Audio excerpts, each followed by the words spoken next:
Buenos días, jóvenes, colegas, profesionales del área de las ciencias de la rehabilitación.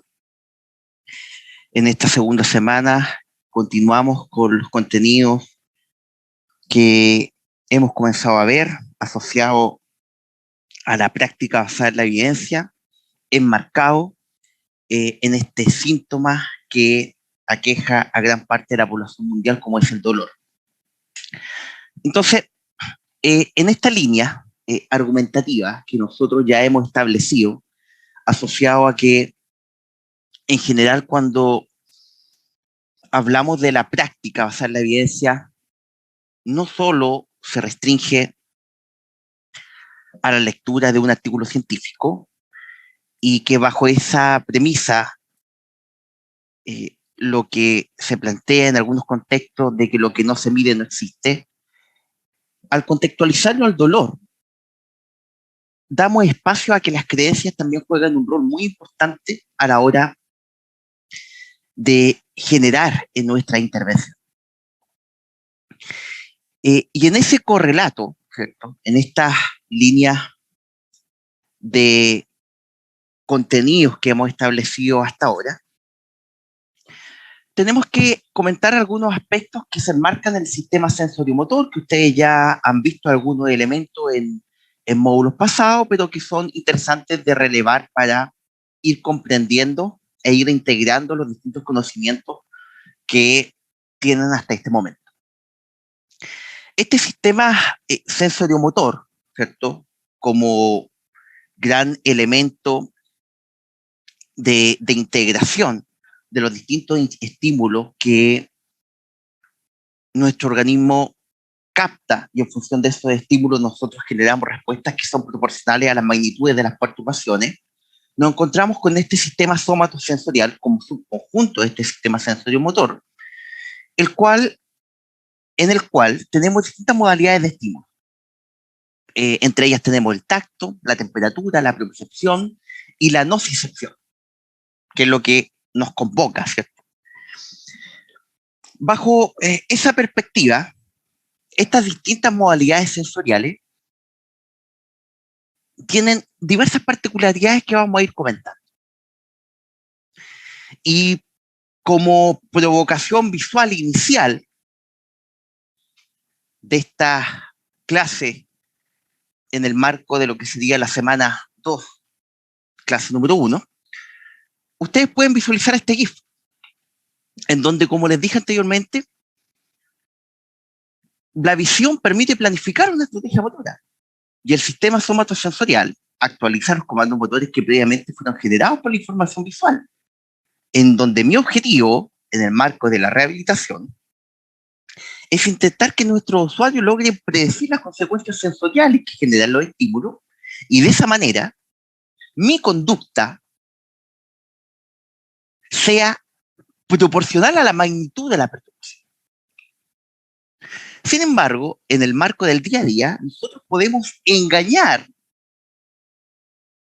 a lo que es mis distintas modalidades sensoriales. Y en este caso, un joven, al cruzar la calle, hace creer al conductor que hay un objeto sobre la calle y por lo tanto, evidentemente que el conductor tiene que aplicar una maniobra que intente evadir ese objeto que supuestamente está en ese lugar. Así como la visión asociada a la percepción de nuestro entorno tiene estos elementos que son bastante interesantes de analizar, también encontramos que nuestras modalidades sensoriales asociadas al sistema somatosensorial tienen elementos que son bastante llamativos y que por lo tanto también condicionan en nuestra percepción. Acá lo que podemos ver son los campos receptivos. Y en el marco de los campos receptivos, lo que ustedes visualizan es una barra de color azul que representa distintas regiones de nuestro cuerpo. Esta barra lo que indica es que a mayor magnitud de la barra, como por ejemplo en la región de la espalda baja, quiere decir que existe una menor capacidad de discriminar dos puntos contiguos. Y si la barra es de menor magnitud, quiere decir que yo tengo mayor capacidad de discriminar los puntos contiguos. Y esto tiene un correlato también con la cantidad de masa por unidad de volumen que existe a nivel cortical asociado al concepto que ustedes clásicamente conocen como homúnculo y por lo tanto a la cantidad de masa neuronal que se encarga de procesar la información emanada de esta región. Si ustedes hacen el siguiente experimento con algún familiar, amigo, pareja, ¿cierto? En donde ustedes le indican a esta persona que intente discriminar con cuántos dedos usted le tocó la espalda. Y usted hace distintas ponderaciones de esta situación, en donde en un principio con los dedos aproximados, ¿cierto? Aducidos, toca la región de la espalda baja con 2 dedos, con 3, con 1, y usted le va preguntando en cada oportunidad con cuántos dedos percibe la persona que usted lo está tocando en esa región. Es muy probable que a nivel de la espalda baja el margen de error sea bastante alto y el error sea alto, porque la capacidad de discriminar en esa región dos puntos contiguos está bastante disminuida. Por lo tanto, cuando yo genero una intervención a ese nivel, evidentemente que el efecto que produzco en la región de la corteza que representa ese segmento es menor a que si yo produzco una intervención a nivel de los dedos, en donde la capacidad de discriminar dos puntos es mucho mayor y eso me indica que la representación cortical de esa región también es mayor. Por lo tanto, voy a influenciar una mayor cantidad de tejido neuronal dependiendo de la zona en la cual yo produzco una intervención. Y esto, que tiene un correlato fisiológico, genera que nuestros usuarios perciban de distinta manera dependiendo de la zona en la cual yo voy a generar un estímulo. Bajo esa lógica de cómo nosotros entendemos nuestro organismo y por lo tanto cuál es el efecto de nuestras intervenciones dependiendo de la región que estemos influenciando, existen otras interrogantes como la que les planteo a continuación. ¿Existe el presente? Miremos este video.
Bueno, esta es una de las mejores escenas logradas en el cine, en el contexto de lo que es X-Men, ¿cierto? Eh, el personaje que ustedes visualizan ahí es Quicksilver, el que genera todo este contexto, y lo que deseo intentar transmitir con este video es plantear esta pregunta, que no es filosófica, sino que más bien tiene un correlato fisiológico. ¿Existe el presente? La verdad es que no, no existe el presente. Y la respuesta es no, porque todas nuestras modalidades sensoriales tienen un delay. Y ese delay se relaciona con que la visión tiene un retraso de 200 milisegundos en procesar esa información. El sistema vestibular de 120 milisegundos. El sistema somatosensorial, que es más veloz, tiene un delay de 80 milisegundos. Por lo tanto, todo lo que yo veo, todo lo que yo percibo ya ocurrió. Y en función de que ya ocurrió, yo genero respuestas que están desfasadas en función de la ocurrencia de un estímulo y por lo tanto, ¿cierto? Dependiendo de la velocidad a la cual ese estímulo genera un efecto sobre mi organismo, va a ser si la respuesta que yo genero es oportuna en términos temporales a esa perturbación o en definitiva no es posible lograr una respuesta proporcional a la magnitud de la perturbación y bajo esa lógica me queda más que vivenciar o experimentar las consecuencias sensoriales que genera ese estímulo. Es ahí en donde uno se plantea qué mecanismos tenemos nosotros para evitar este delay, este retraso que tienen todas nuestras modalidades sensoriales, y ahí es donde intuitivamente aparece lo que sería la anticipación, ¿cierto? Pero también existen otras alternativas que quizás responden a un principio más neuromecánico y que si les interesa durante la clase sincrónica de esta semana la podríamos profundizar. Considerando esta situación, ¿cierto? Y este delay que nosotros tenemos, miren esta ejemplificación que es bastante potente. Tenemos un estímulo que es un tenedor, no es un estímulo doloroso, es un estímulo mecánico que eventualmente genera daño de acuerdo a nuestra experiencia sobre la superficie de la piel. Y ahí tenemos un ejemplo de imaginería motora de terapia en espejo, ¿cierto? En donde se genera una creencia y esa creencia está muy bien lograda desde el punto de vista de la tensión que se genera en el sujeto de polera azul sobre un segmento de goma que simula su mano, pero que paralelamente a ambas regiones se le está aplicando el mismo estímulo de tacto inocuo con un pincel, ¿ya? Sin embargo, bajo esa lógica y en el marco de esta creencia de cómo yo logro engañar a mi sistema, se produce el reflejo de retirada, ¿cierto? La retirada de un segmento. Pero ustedes comprenderán que al momento de ejecutar la retirada de este segmento, eventualmente el estímulo que potencialmente podría generar una pérdida de continuidad en mi tejido ya ocurrió. Por lo tanto, mis respuestas tienen un delay demasiado alto que no va a lograr proteger de manera efectiva realmente mi segmento. Entonces, lo que los quiero convencer es que nuestro sistema tiene múltiples falencias y que esas falencias uno le intenta compensar con las creencias. Por lo tanto, es evidente que en el marco de la práctica basada en la evidencia, las creencias también son importantes para que nosotros podamos generar nuestra intervención. Y las creencias fundamentalmente de nuestro usuario. Y más aún, si es que ahora nosotros ya vamos a ahondar de manera efectiva en lo que es el dolor. ¿Ya? Entonces, como les señalé delante, nosotros podemos contextualizar particularmente la nocicepción más que el dolor. Recuerden que la nocicepción es el componente sensorial del dolor, por lo tanto, el término adecuado es nocicepción y no dolor. Se encuentra en el marco de este sistema somatosensorial, ¿cierto? Y en ese contexto, nosotros podemos analizar cuáles son los alcances de esta información sensorial, de su procesamiento a nivel central y finalmente de que yo perciba dolor asociado a este constructo del cerebro, asociado a la respuesta a una amenaza. ¿Ya? Aquí lo vamos a profundizar en detalle. Entonces, aquí tenemos algunas definiciones que históricamente se han generado para intentar explicar este síntoma. Entonces, ¿qué es el dolor? Se dice que el dolor es una experiencia sensorial y emocional de carácter desagradable asociada a una lesión tisular real o potencial que está escrita en términos de dicho daño, ¿cierto? De esa definición uno podría comentar muchos aspectos. Primero que nada, que en el dolor siempre van a estar presentes dos elementos fundamentales. Aparentemente hay un componente sensorial en el que hay involucrada una vía de conducción, hay una integración en centros superiores, que es lo que nosotros conocemos como la vía nociceptiva, cómo esta información viaja desde la periferia hacia centros superiores, pero también hay un componente emocional, difícilmente cuantificable, que no se puede medir, pero sí es cualificable. Nosotros lo podríamos describir. Y también es importante destacar que una condición necesaria para que se produzca dolor es un daño tisular, independiente de la naturaleza, magnitud y localización, en donde este daño provoca la descarga de un receptor específico, que es un nociceptor. Luego esta información se transmite a través de un impulso aferente a la médula espinal y el procesamiento de esta información ocurre finalmente en el sistema nervioso central.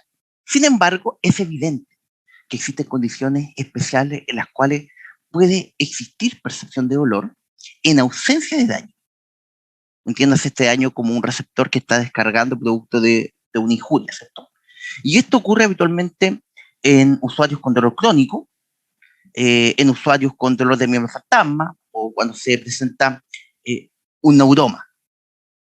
También es importante no confundir el dolor con la nocicepción. No son sinónimos, ya que cuando hablamos o nos referimos al dolor como una experiencia sensorial desagradable que tiene connotaciones psicológicas propias de cada individuo, quiere decir que ya no solo hablamos de el componente sensorial. Y por otro lado tenemos la nocicepción, que está referida a una experiencia eminentemente sensorial. Y aquí nosotros le podríamos agregar, de acuerdo a la información o la literatura disponible actualmente, que también es necesario un componente cognitivo que es muy importante para poder dimensionar los alcances que tiene el dolor, ¿ya? Otra definición que es más contemporánea por Mosley, uno de los investigadores que estudia este síntoma desde distintos planos del conocimiento, se plantea que el dolor es un sistema de respuestas o emisiones activado por el cerebro basado en percibir una amenaza. Aquí le da un valor muy grande a la percepción y particularmente a la percepción de una amenaza. Por lo tanto, esa amenaza eventualmente puede tener un correlato de un daño sensorial real o potencial. Y esa potencialidad está descrita en términos de que no es necesario un estímulo no disceptivo para que yo perciba dolor. Muchas veces, en el marco de lo que es la empatía y en el marco de lo que se conoce como la sensibilización cognitivo-emocional, nosotros podríamos percibir efectivamente dolor sin necesidad de estar sufriendo un daño sensorial real. Miren este video, que es bastante llamativo por los alcances que genera. Analicemos unos minutos.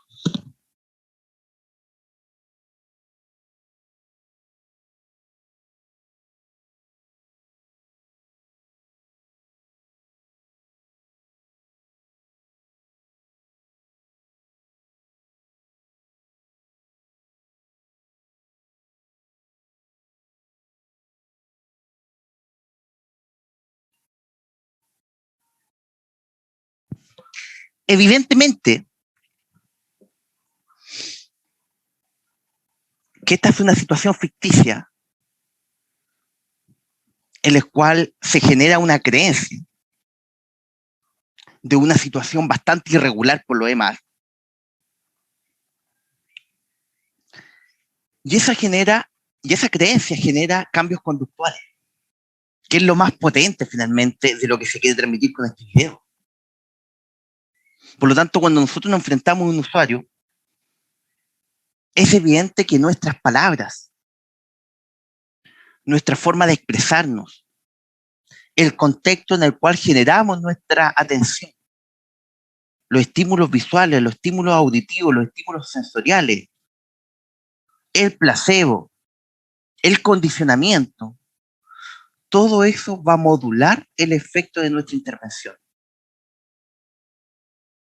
En términos sencillos y asociado también a las creencias, y particularmente si lo enfocamos en la percepción del dolor, está estudiado que si comparamos a dos profesionales del área de la rehabilitación, y los dos tienen distinta edad, uno, por ejemplo, de 50 años, en donde desde las creencias, pues no se aleja de las creencias, sino que también hay cierta verdad en eso, tiene más experiencia que un joven, quizás con 4 o 5 años de egresado, y que está comenzando con este proceso de poner en práctica todos sus conocimientos y eventualmente está iniciando con un emprendimiento que involucra una pequeña consulta. Quizás esta persona que tiene 50 años de vida y por lo tanto más de 20 años de experiencia, tiene una gran consulta con una secretaria, en donde visualmente una consulta atractiva. Y este otro joven que tiene pocos años de experiencia, que está comenzando, está en un box pequeño. Eventualmente ambos pueden tener el mismo nivel de conocimiento, pero el usuario, desde su creencia, asume que uno es mejor que otro. Y bajo la lógica del modelo occidental, al tener una consulta más grande, con secretaria, más bonita, más espaciosa, se asume que a ese profesional le ha ido mucho mejor. Y bajo la lógica que le ha ido mucho mejor, quiere decir que es un mejor profesional. Y ese usuario que se va a atender con ese profesional en particular va a tener por defecto mejores resultados en disminuir su percepción de dolor en comparación al otro. Porque las creencias no solamente modulan nuestra conducta, sino que también, ¿qué van a modular? La percepción de síntomas como el dolor. Ahí ya no basta con tener el último conocimiento, haberse leído el último paper, sino que hay otros elementos que nos van a condicionar. Y ese condicionamiento tiene un efecto, tiene un correlato. Insisto, no solo en términos conductuales, sino que también en la probabilidad de yo generar una disminución en el síntoma. Quizá en función del tiempo, si hacemos un seguimiento, ambos van a lograr los mismos resultados, pero en una etapa inicial, que es crucial para producir fidelización a la terapia y a las instrucciones que yo le dé a mi usuario, los resultados van a ser más favorables para aquella persona que aparentemente tiene una mejor performance desde el punto de vista del contexto en el cual genera su intervención. Miren esto que es bastante llamativo. Cambia la forma en la que mira las cosas y las cosas a las que miras cambiarán. Pareciera que los ajustes perceptivos generan cambio. Y de hecho, mucho de lo que se asocia a publicidad va en esta misma línea. No sé cuántos de ustedes habían dado cuenta que el FedEx tiene una flecha entre la E y la X. Y esa flecha que quizá usted, al observar este logo, no hace énfasis en la flecha. Pero a nivel cognitivo, algo ocurre. Algo que quizás se percibe sutilmente. Y es esta flecha. Y esta flecha uno la puede asociar a velocidad. Aquí esta empresa en particular logra efectos satisfactorios en el transporte de un producto. Percepción. Insisto, práctica basada en la evidencia. Está la experiencia externa asociada a un paper, está la experiencia interna asociada a los años que yo llevo realizando una intervención y también está lo que nos digan nuestros usuarios. Y a partir de eso yo voy a generar una óptima práctica.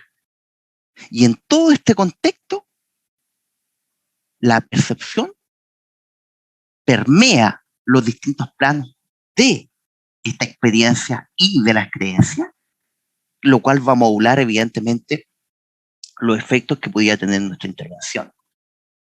Clásicamente, la contemplación filosófica del profesor Dumbledore, cuando Harry le pregunta, ¿todo esto es real o está pasando dentro de mi cabeza? Y el profesor le dice, por supuesto que está ocurriendo en tu cabeza, Harry. ¿Significa que eso no es real? Pensamientos intrusivos generan cambios conductuales, generan predisposición a una intervención. De ahí donde entra en juego muchas veces este componente cognitivo que es muy importante. Avanzando y aterrizando todos estos elementos, muchas veces en el marco de las intervenciones asociadas a un usuario con percepción de dolor, y desde el punto de vista histórico, nosotros tenemos que el modelo cartesiano del dolor es probablemente uno de los que podemos culpar por muchos conceptos erróneos asociados al dolor. Y por otro lado, es una fuerza conductora de entregar medicina. Incluso aún hoy, el modelo propone, en base a lo que ustedes pueden visualizar en la imagen, que luego de poner tu pie en el fuego, hay un mensaje que es enviado al cerebro por medio de una vía o cable. Descartes creía que los nervios eran tubos huecos en los que los espíritus fluían en una forma mecánica y fluían al cerebro, ¿cierto? Y este era el centro de todos los sentidos. Por lo tanto, la lesión debido al fuego jalaba de una especie de cuerda para hacer sonar una campana en otra zona del cerebro. Por lo tanto, bajo este nivel de comprensión, de creencia y de entendimiento, para tratar el dolor aparecían tres opciones en el marco de este modelo cartesiano. La opción 1 era sacar el pie del fuego, o sea, evitar el fuego. La analogía moderna sería evitar el movimiento, porque moverse va a favorecer más dolor y por lo tanto, en la medida que yo evite el movimiento, básicamente este síntoma debiera disminuir, lo cual evidentemente es un error, ¿ya? Por lo que vimos en la clase anterior, y cuál es el rol que tiene el movimiento, finalmente la performance de cada uno de los tejidos que conforman nuestro organismo. Y la segunda opción para tratar este síntoma sería apagar el fuego. Y si yo apago el fuego, el estímulo desaparece, la campana no suena. Y la analogía moderna es aplacar el fuego con medicamentos e inyecciones. Claro, los medicamentos son importantes en una etapa inicial, pero luego la idea es ir disminuyéndolo. No puede ser la única línea de intervención. Y la tercera opción sería cortar el cable bajo este modelo cartesiano.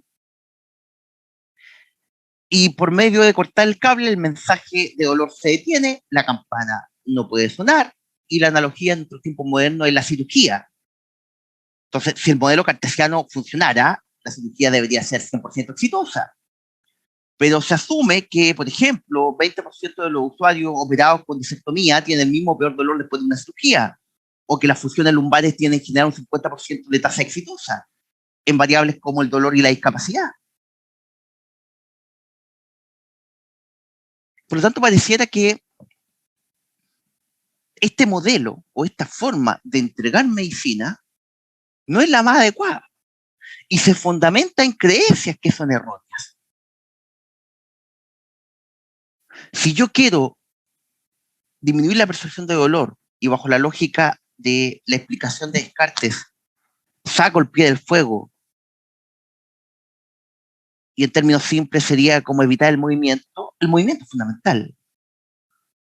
Apagar el fuego con medicamentos e inyecciones, claro, puede ser, insisto, en una etapa inicial, pero posteriormente tengo que evolucionar a intervenciones que no solamente influencien la periferia, sino que también los centros superiores. Y cortar el cable, la cirugía no siempre es recomendada. Hay veces en donde el tratamiento conservador puede tener iguales o mejores resultados resultado que la intervención quirúrgica. De hecho, hay cientos de artículos científicos en donde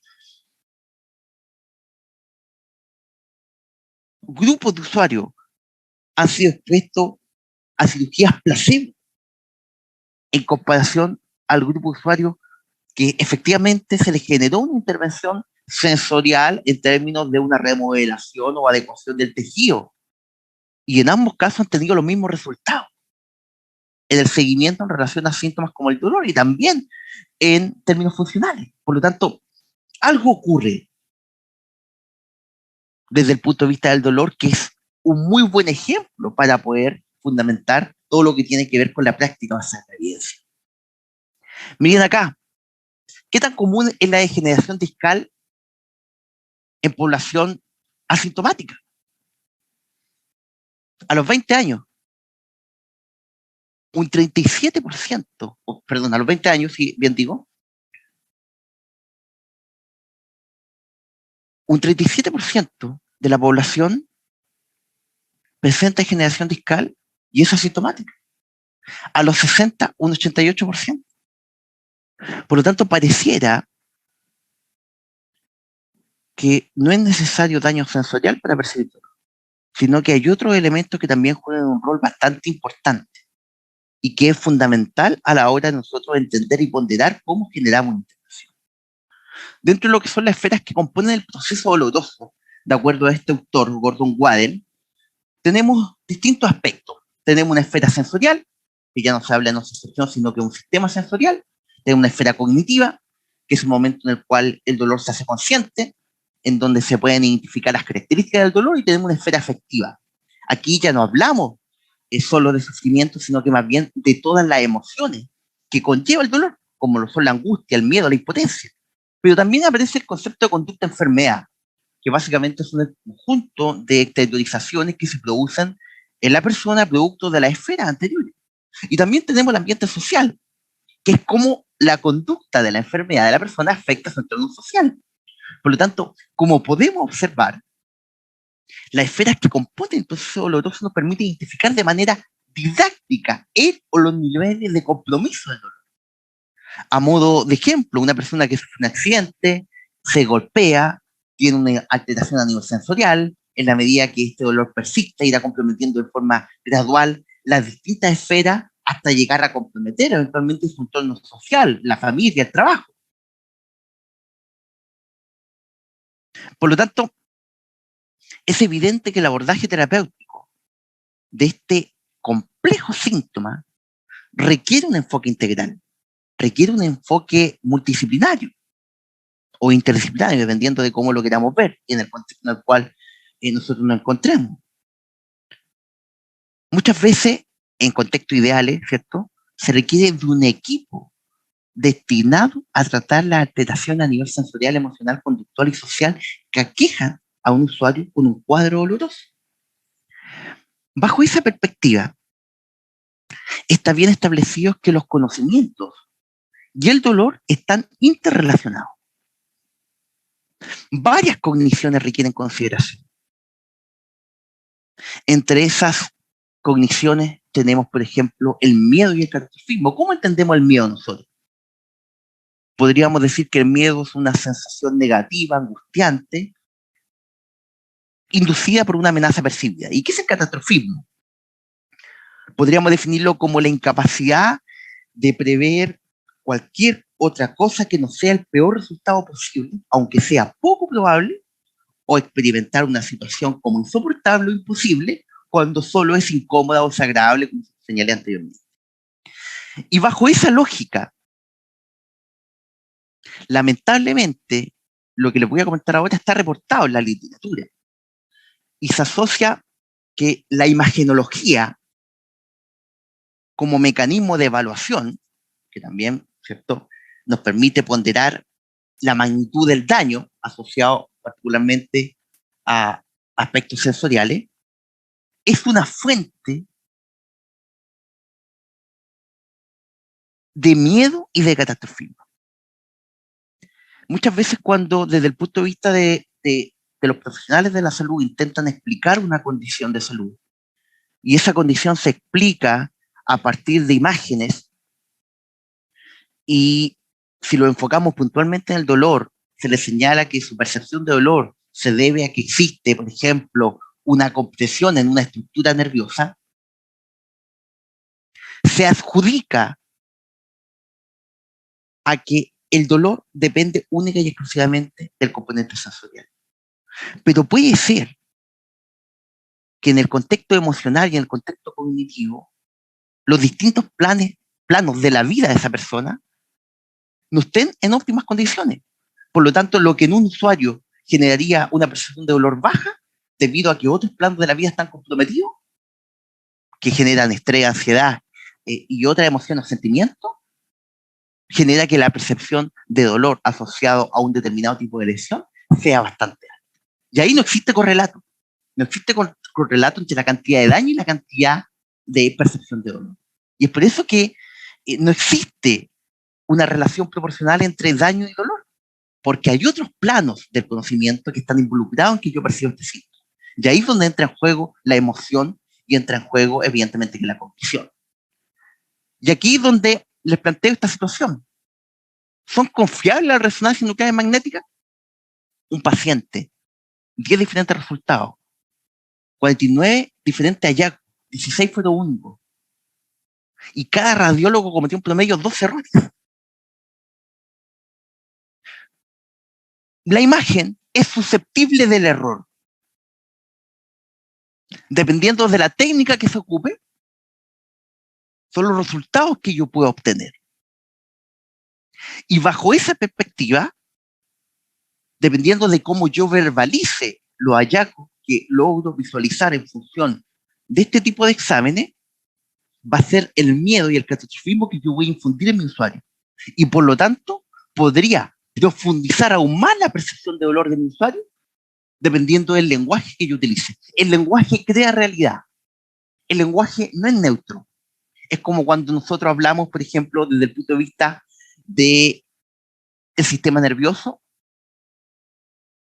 de estructuras cerebrales superiores. Esa es una forma de entender nuestro sistema. Y acá pasa lo mismo. El lenguaje no es neutro. Y si asumimos que esto es susceptible de errores, muchas veces podemos estar decretando discapacidad sin saberlo, infundiendo más miedo, infundiendo más catastrofismo, y dependiendo de la forma en que yo verbalice eso, puedo infundir que eventualmente el sujeto no se mueva y que los distintos planos de su vida se vean aún más afectados en función de aspectos cognitivos y emocionales. Esto es dramático, ¿ya? Consideren ustedes que anualmente se retiran miles de papers de la literatura porque se encuentra que son simulaciones. Pero existe otro plano del conocimiento en donde cuando se cometen errores en la forma en que se procesa un dato, eso también genera que se altere la forma en que se diagnostican ciertas condiciones de salud. Y aquí se presenta esta situación que habla de un bug, que un bug es como un gusano, es un error, ¿ya? La historia es bien interesante, quizás en otra ocasión la podríamos comentar de dónde nace este concepto de bug. Un bug, ¿ya? Un error en el software de la resonancia nuclear magnética podría invalidar 15 años de investigación a nivel cerebral. Y eso implicaba que muchos usuarios se les diagnosticó con condiciones de salud grave como un tumor, siendo que no lo tenían. Y eso condicionó la vida de esas personas. El deterioro desde el punto de vista de su capacidad funcional fue evidente en función del seguimiento que se le hizo por un mal diagnóstico, siendo que no tenían nada. O sea, imagínense lo que puede generar que un profesional esté diagnosticando discapacidad y dependiendo de la magnitud de lo que yo esté diagnosticando y dependiendo de la experiencia de su usuario y de la información previa del condicionamiento, dependiendo de lo que esa condición implica en términos sociales o dependiendo de las creencias que se tengan en función de esa condición, va a ser el grado de deterioro que podría experimentar el sujeto sin necesidad de que realmente tenga un daño sensorial real. Por lo tanto, también estamos expuestos al error humano y cómo eso nos condiciona. Miren esto, aparte del miedo y el catastrofismo, existen otras creencias mal adoptadas que pueden necesitar ser cambiadas para permitir el movimiento y permitir la funcionalidad, básicamente. Así como permitir, ¿cierto?, un adecuado control del movimiento. Y en ese sentido, las creencias juegan un rol clave para generar una conducta motora adecuada que me permita predecir comportamientos o eventos del ambiente y por lo tanto, las creencias también juegan un rol clave en la percepción del dolor. Y aquí tenemos algunas.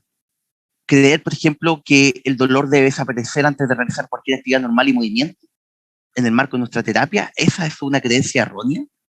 Está verificado, comprobado que el movimiento es crucial a la hora de lograr un efecto satisfactorio en términos de lo que sería disminuir la percepción del dolor, y eso es por distintas razones, eventualmente. Creer que el tratamiento pasivo es la respuesta, creer que el dolor aumentará con cualquier actividad, creer que el trabajo es potencialmente dañino, ¿cierto? Y bajo esa lógica, ¿cierto? Otras alteraciones psicosociales, como se señala ahí en la imagen, se han relacionado con dolor, desarrollo de cronicidad, aumento de los gastos de salud y compromiso con el tratamiento. Por lo tanto, uno podría identificar ciertas banderas amarillas. Cuando existe disconformidad en el trabajo, cuando no hay ninguna motivación para ir al trabajo porque hay un pago asociado a licencia, eventualmente, ¿cierto? Y todos esos elementos generan una especie de auto boicot, como lo que se plantea de manera analógica en la imagen, ¿cierto? Por ejemplo, el dolor en el marco de nuestro trabajo puede ser frecuente. Y esta percepción de dolor puede ser peor cuando nuestro jefe está presente, dependiendo de la relación que nosotros tengamos con él. El ambiente también es muy importante. De hecho, en estas imágenes, lo que se intenta explicar es cuál es la contribución que tiene el género, el sexismo, la percepción de control, las cargas laborales, la ergonomía en este síntoma. Acá, por ejemplo, vemos que un grano nunca es deseable, pero si ese grano, esa espinilla, parecerá aún más grande y se volverá cada vez más dolorosa al tacto, si estamos a punto de acudir a una entrevista importante o a una reunión de trabajo. Por lo tanto, el contexto modula mi percepción de dolor. Otro ejemplo, las mujeres que han sufrido una mastectomía y que atribuyen el dolor a una recidiva del cáncer, tienen un dolor más intenso y desagradable que aquellas que lo atribuyen a otra causa, independiente de lo que está realmente pasando en el tejido que está comprometido.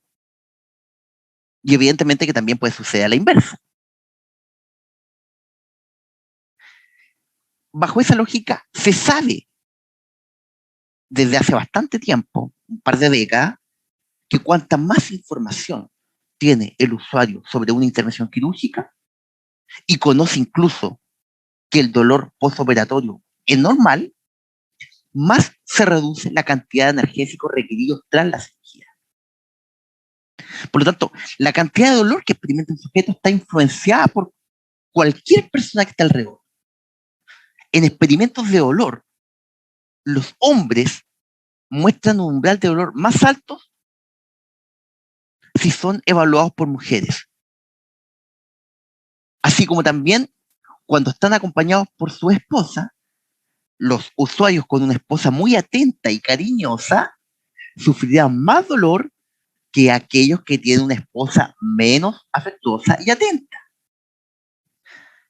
De hecho, es interesante esta situación porque en, en experimentación, de hecho nosotros en nuestro grupo de trabajo también lo hemos comprobado, que cuando un hombre percibe dolor en un segmento y le dice a su pareja, amor, tráeme un tecito, y la señora muy atenta va y se lo lleva, la percepción de dolor de ese joven, adulto joven, va a ser mayor a que si tuviera una esposa que quizá es menos afectuosa y menos atenta.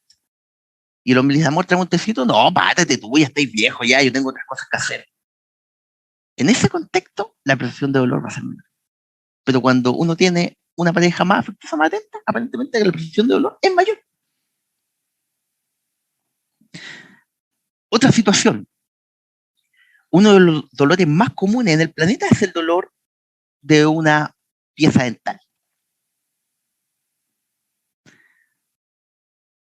Evidentemente que también depende del contexto. Quizás duele más porque el tratamiento dental es caro.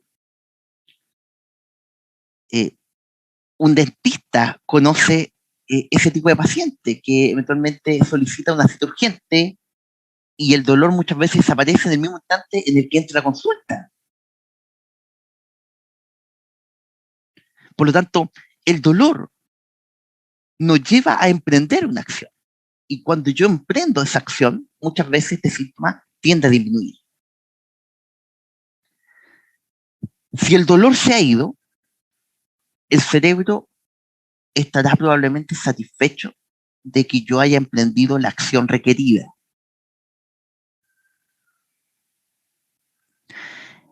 En otro ejemplo, ¿cierto? Eh, unos sujetos voluntarios introducían su cabeza dentro de un estimulador simulado y se les decía que una corriente eléctrica les atravesaría la cabeza. Y pese a que no se les daba ninguna estimulación, esos sujetos referían dolor y que aumentaba exactamente de acuerdo a la intensidad indicada por el estimulador. En síntesis, la falta de conocimiento y de comprensión también crea sus propios estímulos y amplifica el miedo. Por ejemplo, un dolor inexplicable o persistente, así como lesiones profundas que no se ven, al contrario que la mayoría de las lesiones de la piel, en el marco de este dolor inexplicable o persistente o lesión profunda, aumenta la amenaza del dolor y por lo tanto aumenta la percepción del dolor. Es evidente que detrás de todos estos elementos que yo he comentado hasta ahora pueden aparecer múltiples dudas que, insisto, lo invito a que este jueves establezcamos un diálogo, ¿cierto?, asociado a estas temáticas. Analicemos eh, otra situación asociada a la cronología. Ya con esto vamos terminando esta cápsula. El dolor nosotros lo podemos analizar de distintas o bajo distintas dimensiones. Está, como les dije, la cronología, la fisiopatología y la proporcionalidad que podría existir entre la intensidad del estímulo y la magnitud de la percepción del síntoma. Y como provocación visual, ¿cierto? Y para comenzar este gran tópico que vamos a comenzar a analizar, esta imagen hace alusión a una película, que es Intensamente. Y esto lo vamos a linkear con la clasificación cronológica, ya sea agudo o crónico. Entonces, en este plano, una emoción es un conjunto de respuestas neuroquímicas y hormonales que nos van a predisponer a reaccionar de cierta manera ante un estímulo externo, como el hecho que yo visualice una araña, o un estímulo interno, como un recuerdo acerca de los años de infancia. Por lo tanto, eso significa que una emoción es lo que es generado por el sistema límbico cuando se activan grupos de neuronas relacionadas con ciertas experiencias. Y de esta manera estamos predispuestos a actuar de cierto modo. Sin embargo, la diferencia fundamental entre la emoción y el sentimiento es que la primera es totalmente básica, la emoción es totalmente primitiva y unidireccional. En el sentido de que es algo que aparece automáticamente al presentarse un estímulo, mientras que el sentimiento incluye la capacidad de pensar y reflexionar de manera consciente sobre lo que se siente y por lo tanto tiene que ver con la capacidad de pensar en términos abstractos y simbólicos. La emoción puede ser alegría, tristeza, temor, desagrado, furia. Y el sentimiento predominante puede ser la depresión, la desesperanza. Por lo tanto, es evidente que desde el punto de vista de la clasificación cronológica del dolor, aparentemente en el dolor crónico van a predominar las emociones, perdón, en el dolor agudo van a predominar las emociones y en el dolor crónico van a predominar los sentimientos. En el dolor crónico estos sentimientos que son un constructo de emociones pareciera que ya están más consolidados. Por lo tanto, desde el punto de vista cognitivo y emocional es mucho más complejo disminuir la percepción de dolor en un usuario que presente efectivamente dolor crónico. Miren acá, y con esto ya vamos terminando. Dentro de lo que es la clasificación cronológica del dolor, tenemos el dolor agudo, ¿cierto? Que de acuerdo al Comité de Taxonomía de la Asociación Internacional para el Estudio del Dolor, quien determinó como tiempo de duración límite para un dolor agudo 3 meses, ¿cierto? Mientras que sobre este tiempo hablamos de dolor crónico, y como la señalé en la clase anterior, hablamos de 3 meses porque es un promedio entre el tiempo que demoran todos los tejidos de nuestro cuerpo en reparar, ¿cierto? Y en esa línea, si nosotros intentamos caracterizar el dolor agudo, podemos señalar que desde el punto de vista semiológico es un síntoma, recordar la diferencia entre signo y síntoma, ¿cierto? Eh,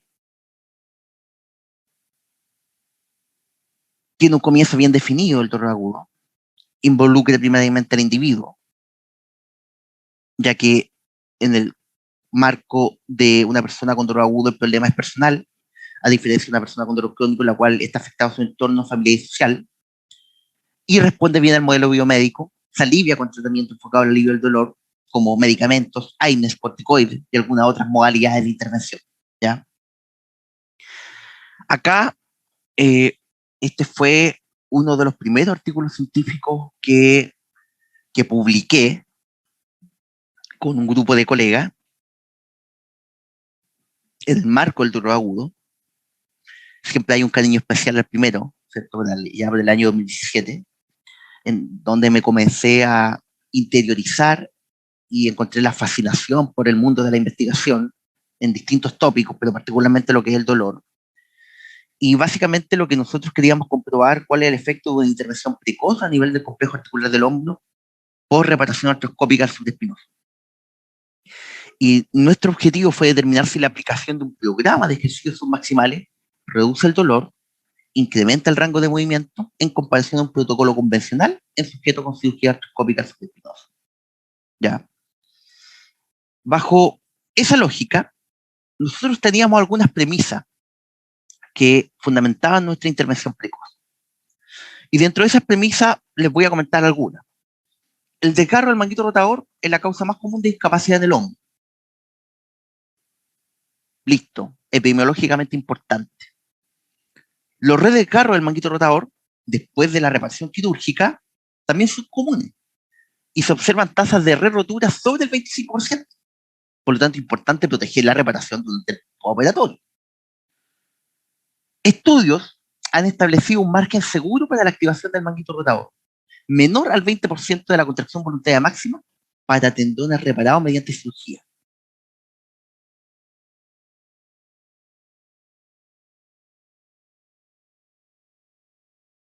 Y bajo esa perspectiva,